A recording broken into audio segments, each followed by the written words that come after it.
Hey guys, it's Dave Dean here, and in this video, we're going to be talking about multiple DACs.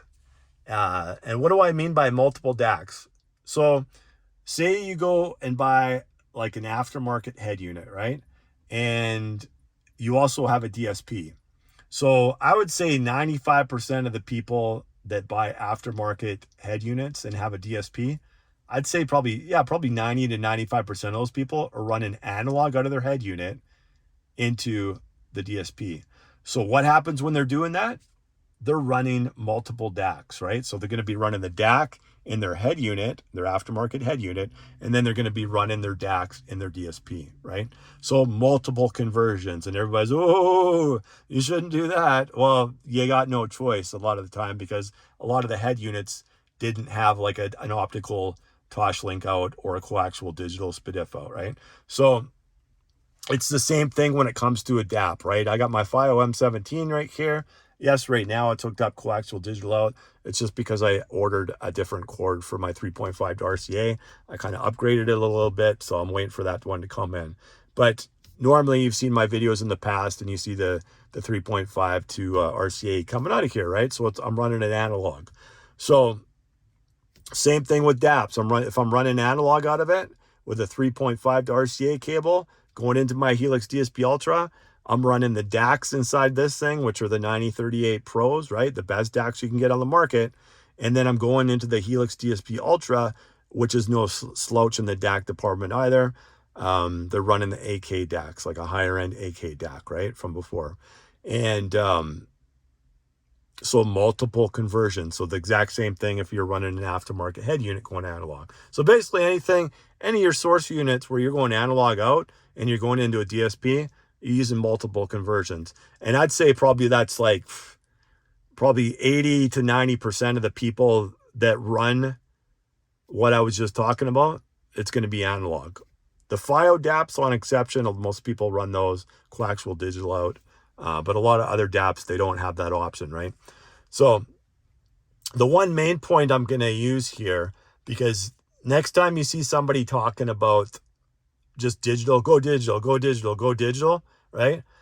Bring up the point where probably like 6-7 years ago, Sony came out with what was considered at that time the best sounding car audio head unit there is, right? And that was the Sony RSX GS9.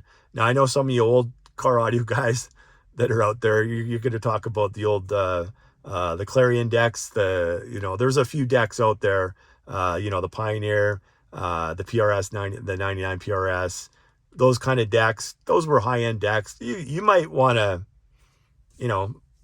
say those might compete with the Sony, right? Some people might argue those points, but for the most part, the people that are into car audio competition, since that unit came out, almost everybody had that unit, right? You've seen it everywhere. And what do they do? That unit has an optical Toslink out of it, but nobody used it because everybody ran analog out of that into their DSP. So once again, multiple DAC conversions, right? So why did they do that? Because it sounded better, right? Because at the end of the day, everybody, I don't care if you got like your entry-level car audio system, you got a mid-level car audio system, or you got an extremely high-end, you're spending 50 to 100 grand on your system. Everybody's still trying to get even a little bit better sound quality out of their system, right? Everybody is. Unless, I guess, you're an SPL guy, then you're just trying to get it louder, right? You don't care about the sound quality. And I'm not saying all SPL guys, I don't want the SPL guys like hating at me, but for the most part, you're trying to get louder if you're an SPL guy. If you're into sound quality, you're trying to get just a little bit extra sound quality if you can out of your system. So, like I said, everybody ran that thing analog, and it sounded better. Because at the end of the day, it's your ears that's going to be listening. At that point in time, it was Judge's ears that were listening, right? And analog sounded better than the digital in that case, right? And it's no different with DAPs, right? So for me, the nice thing about the FiO M17 is you can run coaxial digital and analog at the same time. And I can go up to my Helix DSP Ultra up here, and I've showed you this, guys, in some of my other videos, right? You can just go back and forth, coaxial digital, analog, coaxial digital, analog. You can do instant switching to compare the two, right? And for me, I preferred how it sounded out of analog, and it's subtle. It's extremely subtle, right? It's not something that just goes boom and it pops up to you right away. You really got to listen, and you got to, for me, in my case, I had to listen to it like almost medium volume. I couldn't listen to it at high volume and switch back and forth. It had to be almost like a medium comfortable listening level, and then I could slightly hear the differences. And it was like certain songs, right, that I could hear it on, for the most. So I used like certain songs, and I'm like, okay, I can hear that right away. I can hear the difference, right? But don't get me wrong, coaxial digital, like anything out of this thing sounds amazing no matter what you're doing, right? But coaxial digital still sounds incredible, right? But when I was testing it back and forth, I was like, I think I prefer that just slightly better, the analog. So that's how I listen to it for the most part. Right now, like I said, I ordered a new cord. That's why it's hooked up coaxial digital right now. So multiple DACs, is it really that big of a deal if you're running them? No, because almost everybody is. On the majority of the people out there, whether they know it or not, they're running multiple DACs in the same link, right? So it's something that I wouldn't even think about. Well, I guess I would think about it, but I'd say the majority of the people out there aren't even going to really think about that, right? They're just listening. Do I got a good system? Does it sound good? Yeah. At the end of the day, they're not switching back and forth. They're not going, oh, geez, maybe I should go get a coaxial digital cord or an optical cord and test this out. But there is a lot of guys that do that, right? Because a lot of guys are like, I wonder if it's going to sound better, because everybody's trying to get better sound out of their system. So for me, I would advise people, and just because I've tested a lot of file gear, I would say, and it's all depending on what your source unit is, and it all depends on what your DSP is, right? Because it's not going to be the same all the time. It depends. If you got a high-end DSP and you're using like a mid-tier, I would say a File M11 Plus is kind of like a mid to high-end DAP, right? It's not high-end flagship, but it's still right there with like sound quality-wise. I'd say mid-tier to high-end, right? Because I'd call the new M11S when it comes out. Apparently it's coming out in August. That's what File told me anyways, because it got delayed. It was supposed to come out in June. Now it's coming out in August, they say. But I would consider that mid-tier. And then the M11 Plus, LTD, and ESS, I'd say mid to high tier. And then obviously the M17 is their flagship. And then they have the M11 or the M15S that's coming out in fall.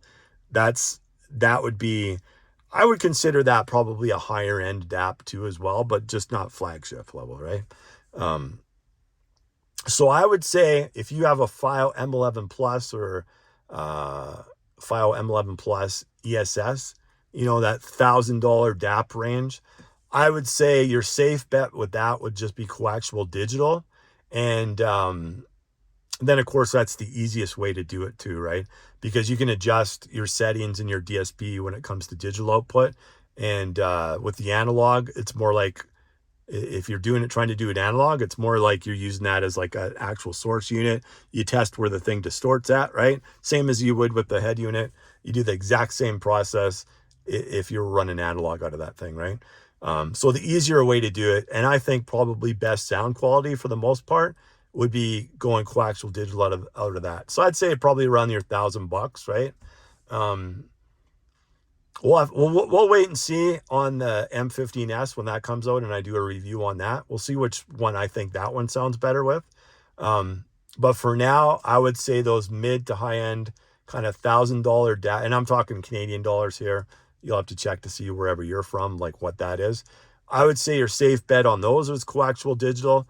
But I would say when you get to the flagship of any of the DAPs out there, I would say you really should be doing analog out of it. And obviously, if you have both connections, because not a lot of them do, if you have both coaxial digital and analog, test them both, right?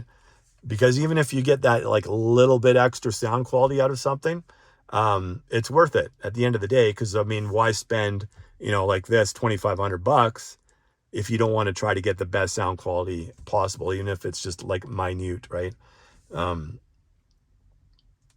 That's kind of my view on it. Whatever sounds better is what you should use. To me, there is no right or wrong, because I've tested so much stuff now, and I've tested other stuff in my other system that I never even did videos on, because I wasn't doing videos back then, right? I was testing like the original Chord Mojo. I was testing like, I was getting like a, what do you call it? The power inverter. I was bringing that into my, vehicle, and I was testing like some home stuff through there, because I was curious. I want to check out. I'm going to hook up this receiver, and I'm just going to run analog into it. I'm going to run digital out, or I'm going to run digital into it and run digital out. I want to hear what it sounds like, right? So I was testing all kind of. Maybe I'll do another video like that in the future, where I get a home audio video receiver and I put it in my car, and I test that for you guys or whatever, right? Because I love like testing anything, right? Just to see what's this going to sound like, right? Especially if it's like a higher end home product. Yeah, the last one I tested in my old car was like a Marantz, was it a 6009? I think it was a 6009 or 6007. It was like quite a few years old. But well, you know what? I'll save that for another time, since we're talking about multiple conversions of DACs here. I'll save that for another time, and I'll probably do a video on that just to show you guys bringing a home receiver in with your car audio system. I'll even bring in my Xbox Series X, do a video on that one too, hooking that up in here. But yeah, I wouldn't worry about it, honestly. Like, because I know everybody's like that, because they always ask the questions. You always see it in the comments, or you see it in the forums or whatever. Hey guys, if I buy this thing and I run digital in it, is it going to improve my the sound in my car audio system? Because everybody's always curious to see, geez, I wonder if I would have did this, how much better it would sound, right? Like everybody's like that. And me being like, I have to test things like I do. I can't leave it at that, right? I got to test things. And like I said, I test things like every way you can test them, right? Just to see if I can get any better sound quality out of my system. And then I relay the results to you guys. So for me, for example, you guys probably already know, I slightly prefer the analog out of here. I don't know what it is. I just, things change slightly. And, maybe it was some of the songs I was listening to at the time when I was testing it. I don't know. I just preferred it just a little bit more than the coaxial digital out of here, right? And another example that I brought up before, and like I said, you can go check out his videos. Matt Schaefer, just type that in on YouTube. Go check out some of his car audio videos, and you'll see him talking about, like I said, he always uses the Aston Current SP2000. I always bring this point up because it's the only other person out there that actually shows you a video, right, of what he's using, and he explains it to you. And his explanation is basically, it sounds better. They've tested it both. They tested the Aston Current SP2000 has optical Toslink out of it and analog. And he said he prefers analog. They've tested it. It sounds better. It is. And that's I don't know how, it's about $4,000 now, but it was a $5,000 DAP, I think, when it came out, Canadian dollars, right? So he's the same way, right? So I think when you, like I said, and I don't want to repeat myself too much here, but sometimes it's good to repeat yourself, because then, if you missed it the first time around, you're getting it again now, right? I think it depends. I think if you got a flagship DAP and you had both digital and analog, well, obviously you can have analog out of it, but if you have digital too, make sure you test both of them. Because you know what, it's not that big of a deal adding an extra cord in your car audio system. It really isn't, right? And to me, even if you preferred one over the other, I'd still run both, right? Just for that option. You get somebody that's just curious, they sit in your car and maybe they like analog better than digital, or maybe they like the digital connection better than analog, right? And then you've helped that person out when they go and do their system, because now they've heard both analog and digital outputs, right? So That's pretty much it, guys. There is no right or wrong answer. Although some of you out there might think there is, there isn't, because at the end of the day, you could be like an audio science guy. You could be like Aaron from Aaron's Audio Corner that tests, like that goes through the actual science of testing things. But still, at the end of the day, the final judgment is always going to be your ears. I don't care what anybody tells me, because I've tested products that have gotten flying colors from like channels like that. And then I've went and bought the thing and I've tested it, and their results aren't matching up to my ears, right? So to me, at the end of the day, it's what do my ears like? What do I like, right? And it's going to be the same for you, because you're going to like different things from me, and somebody else is going to like different things from you when it comes to like sound signature and what the products sound like. What do the products sound like together? You know, maybe this sounds better, maybe with Focal Utopia M's than it does with Audio Frogs. Maybe it sounds worse with Dino Audio. Like, you never know, right? Because each product, like especially when it comes to DAPs or head units, are going to have their own sound signature as well, right? And that's kind of what happens when you're using the analog out of some of these things, right? It's got its own sound signature, and it might blend better or it might blend worse with your system. You won't ever know unless you test everything. So my final thoughts on this for multiple DACs, I really wouldn't worry about it. What you want to worry about is what sounds better in your system. All right, that's it. I'm out, and we'll see you on the next one.